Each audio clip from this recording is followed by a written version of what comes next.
Well, Anna Bligh this afternoon completed a 50-seat whirlwind tour ending at her electorate office in South Brisbane. The ABC's state political reporter Chris O'Brien caught up with her there. Anna Bligh, welcome to 7:30 Queensland. Great to be here, Chris. I know you're not keen yet for post-mortems, but just looking at the campaign for a few seconds, whether you think it was good, bad or indifferent, did it make an impact? Did it change anybody's mind? Well, it's very hard to know that until we see the result tomorrow.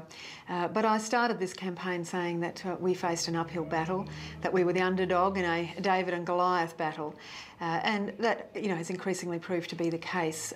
We've been battling a very strong mood for change, and we saw it in 2006, we saw it in 2009, we defied political gravity on both of those elections, and the reality is you can't continue to do that forever. So people have made up their minds, in other words, you think, this time? Well, I think there are still, as there always is, people who are undecided in every electorate. Obviously, as we've got closer and closer, more and more people make up their mind. There is a very strong mood for change, I acknowledge that, and as I said, we've defied political gravity on a number of occasions. It's equally true that in Queensland our political history is that when we do decide to change government, we do it fairly emphatically. So, as you've pointed out, I haven't heard you say things like this before. You're asking people to not give Campbell Newman too many seats. Well, if the polls that we've seen this week are replicated tomorrow, then there's no doubt we're set to see a landslide victory and a change of government to the LNP. If the polls were replicated, we'd actually see them holding a greater percentage of seats than has ever been held by any Queensland Premier. And I don't think that's a healthy thing, and I think a lot of Queenslanders would hesitate, even those who are looking for a change. So, my message has been to Queenslanders this week, if you're thinking about a change, think long and hard before you change your vote, because I think a Campbell Newman government without any limits or fetter to their power will mean that our environment will suffer. We've already seen in their announcement on their costings yesterday that they intend to fund election commitments by service and job and wage cuts in the public sector. Sure, but the thing is that must stick in your throat a little bit to have to talk like that, surely, after what you've been through, to have to say to people, don't vote for me, but you're not going to vote for me, but be careful how many seats you give the other bloke. Well, in saying that, I am saying vote for one of my candidates. I think people do know that out there across Queensland, I've got some very talented, young, energetic and hard-working members of Parliament. And I think in some of those electorates, they will be recognised and people will hang on to them.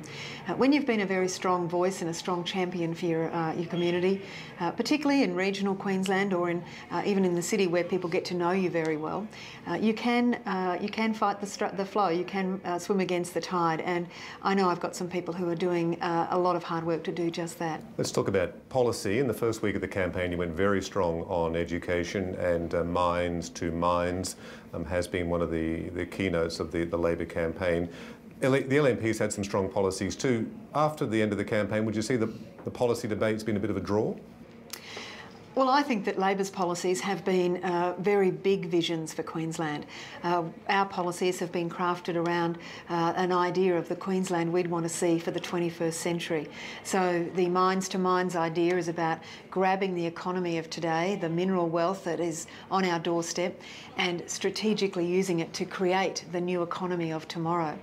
This is an Australian first. Similarly, our idea for a green corridor that would see a conservation belt from the border to the beach. Nowhere else in Australia is doing this. I don't see any of Mr Newman's policies which are leading Australia or up there on international scale. And I think that is a bit of the difference between us, that we have, as a Labor government, always looked to how do we take Queensland to the next platform? Sure. How do we keep transforming and modernising? Did those policies resonate, do you think? Look, I think there are some people who will be voting Labor tomorrow because they do like what they hear from us. They do like our education commitment. They do hear me and my team talking about education constantly. I think people do know that it's Labor governments that are much more likely to protect jobs, and I think people who vote Labor tomorrow will be doing so because of that. And I do think there's a lot of people who might have otherwise voted Green, or perhaps who give Greens their first preference but will preference strongly to Labor because they see our environment policies much more strongly protecting Queensland than anything the LNP has offered. In fact, I think other than planting a few trees, I haven't seen any significant environmental policy. I'm pessimistic about getting an answer here, but any regrets?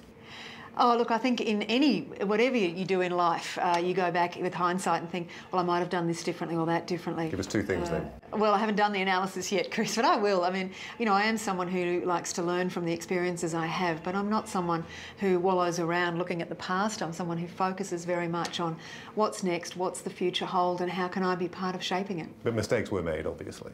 I don't think there's a campaign ever in the history of politics on any side where people would say that there weren't things they could have done better. But I do think that we've had a very strong campaign. I've been very proud of my members and my team out there on the ground. I know they've done, you know, thousands and thousands of door knocking, phone calls. I don't think there's a single one of my team that's taken a single vote for granted, and I'm very proud of the work they've done. Campaign highlight for you? Well, for me, it's people. One of the reasons that I got into politics, and my observation is people who enjoy politics on all sides of the spectrum are people who love being with people and get energised by that. And for me, being out there every day talking to people, I do get energised.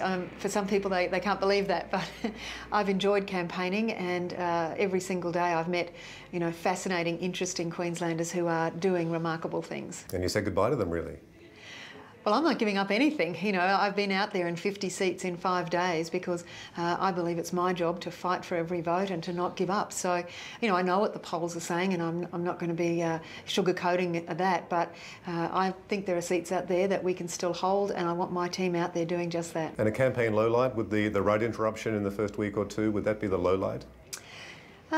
No, look, I think I was very distressed to see what happened in Townsville, particularly after everything we went through last year. The storm that we saw rip through Townsville.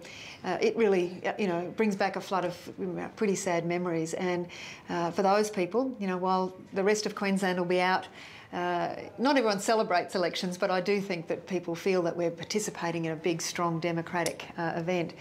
But for people in Townsville, they are going through something shocking as they really don't know where they're going to live and how they're going to fix their homes, and I'm thinking of them too. Do you have 2 speeches ready for tomorrow night? Chris, you'll hear me talk tomorrow night, and I'm happy to talk to you about it then. Premier, thanks for your time. Thank you.